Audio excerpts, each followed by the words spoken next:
Ulusal Müzesi'ndeyiz. Görüyorsanız burada bir sürü birbirini öldüren figürler var.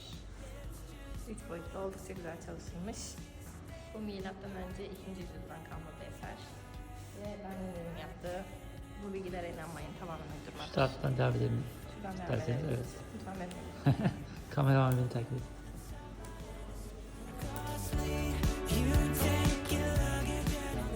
Burada da görüyoruz. Kişi biraz artık kendini hatırlıyor gibi olmaya başlamış. Özgünlüğünü kaybetmiş diyebiliriz artık. Burada biraz daha fazla at figürü, atından düşen çıplak insan figürleri, çıplak insanlar halkı canlandırıyor. Askerler halka durdu.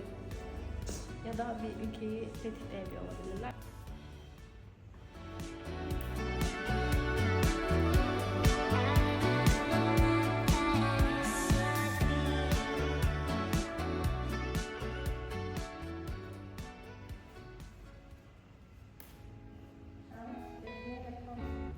Kim?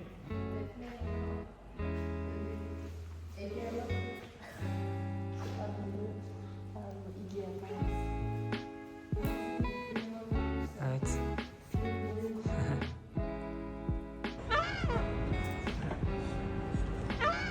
Ne bağırıyor ya?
I wrote a message in my notes that I'm never gonna send to you, saying I'm sorry.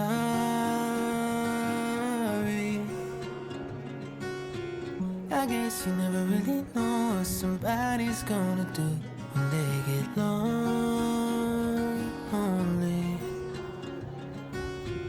You found somebody better than me to take care of your insecurities. You did it all while leaving me in the dark. Try so hard to be what you need. If you wait till the final things right, maybe we should let this fall apart. 'Cause I feel so stuck.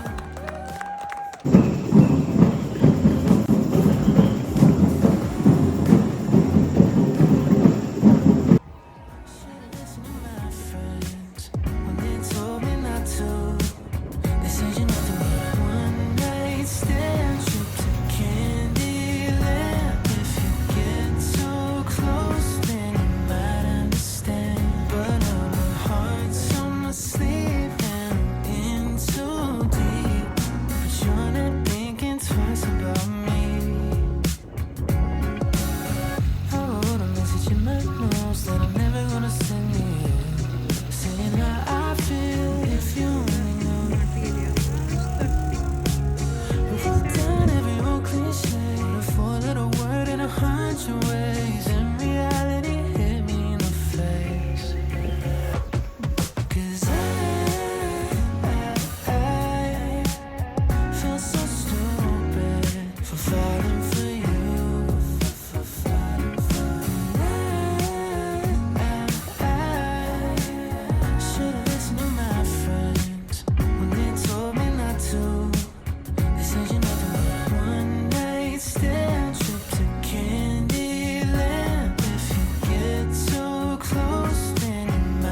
mouth open, wanna cry.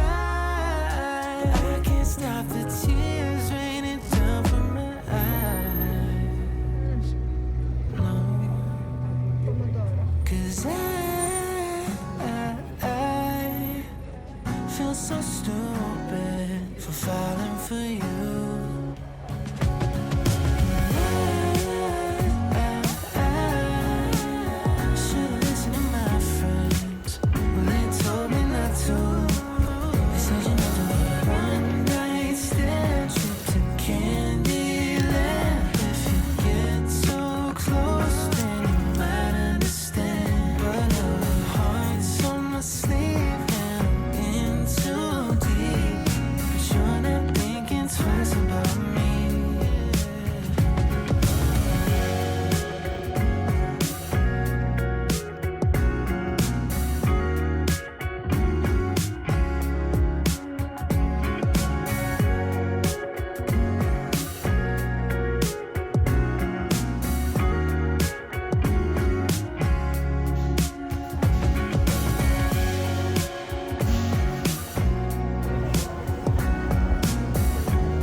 Vlogu sonlandırmadan önce yaptığım alışverişleri de göstermek istiyorum size. Kırtasiye, kitap ve değişik birkaç ürün aldım. Şimdi onları göstereyim kısaca. Bu Cennet, Cehennem ve Araf üçlüsündeki Araf yani Purgatory'nin bir defteri. Çok güzel bir şekilde yapmışlar. Dışarısı böyle biraz plastik gibi, içi de çizgili bir defter. Bunu çok beğendim. Rengine vuruldum. O yüzden almadan edemedim. Artık okuma günlüğü olarak kullanırım diye düşünüyorum. Sonrasında sanırım İtalyan bir marka olan Legami diye oyuncak ve kırtasiye ürünleri satan böyle çok güzel minnoş şeylerin olduğu bir dükkan vardı. Oradan şu silinebilen mürekkepli bir Tiger kalemi aldım. Bu da çok hoşuma gitti. Sonrasında bunu da günlüğümde böyle cep defteri olarak kullanıyorum ben günlüklerimi. Bunu koyarım ve yeni günlüğümde de bunu kullanırım diye düşündüm. İçi boş, çok güzel. Oradaki duvar fresklerinden alınmış böyle tatlı bir tavuk portresi var. O yüzden bunu da çok beğendim, yine almadan geçemedim. Sonra da Kapitol'in müzesine gitmiştik. Ben bir museum shop sapı olarak yine oradan bir şeyler almak zorunda hissettim kendimi ve bu İtalyanların da mitolojilerinden biri olan çocukları emziren bir kurt figürü var. Oradan da biz her seyahatimize böyle sanat eserleri bulup çerçevelesi duvarımıza asmayı çok seviyoruz. Daha birkaç tane oldu açıkçası. Bu da 4.'sü olacak. Bunu da salonumun duvarına asmak için sabırsızlanıyorum. Yine Kapitol Müzesi'nden bu çok ünlü olan resmin kartpostalını aldım. Bunu da çok beğendiğim için. Ve bir kartpostal manyağı da olarak aynı zamanda almak durumunda kaldım. Manufactus diye deri el ürünleri satılan bir dükkandan şu kitap ayracını aldım. Bunu da gerçekten çok beğendim. Böyle hepsi orijinal deri ve el yapımı ürünler. Bir sürü kırtasiye ürünü vardı. İçini çekemedim çok fazla ama kendime hatıra olsun diye böyle bir kitap ayracı aldım. En sevdiğim de renklerden oluştuğu için ve ismimin baş harfi de var. O yüzden çok beğendim bunu da. Vatikan müzelerine ünlü Sistine Şapeli'nin tavanı olan insanın yaratılışının sergilendiği bu ünlü yine freskin olduğu bir kartpostal aldım. Bunu da yine mecbur kaldım. Çünkü gerçekten inanılmaz güzel bir eser. Orada bakarken yani dakikalarca boynumuz ağrıdı bakmaktan. Yine bunu hatıra olması için aldım. Bir de sadece o insanın yaratılış anının olduğu tek bir portre var. Bunu da aldım. Onunla da kalmadım. Yine o aynı dokunma sahnesinin bir de magnetini aldım.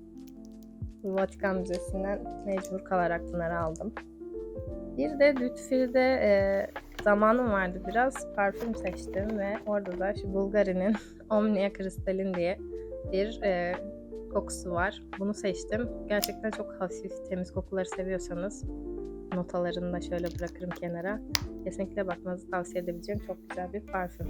Son olarak da Kutsal Melek Kalesi'nin önünde çok güzel böyle sahaflar var ve çok ucuza şeylerin satıldığını görmüştüm orada.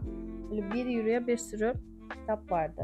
Ben de dedim ki İtalyanca baskılı bir kitabım olsun. O yüzden ilk olarak şöyle Virgilius'un Nikolikalar diye en önemli 3 Latin şiirinden ilk eseri olan bu eserini aldım. Açıkçası alırken sadece Virgil'in eseri olduğu için almıştım. Sonra araştırınca önemli bir eseri olduğunu gördüm. Bunu aldığım için memnunum.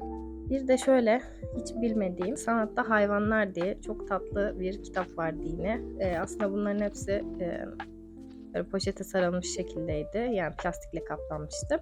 O yüzden içinde ne olduğunu bilmesem de yani şu kapağa vuruldum. O yüzden bunu da almak zorunda kaldım. Zaten çok uygun bir fiyatı vardı ve sahaf alışverişi de en sevdiğim şeylerden biridir. O yüzden bayağı arayıp bu ikisini buldum. Alışverişim bu şekildeydi. Umarım vlogu da beğenmişsinizdir. Böyle içeriklerin gelmesinin devam etmesini istiyorsanız yorumlarda belirtebilirsiniz. Çok sevinirim. İzlediğiniz için teşekkür ederim. Kendinize iyi bakın.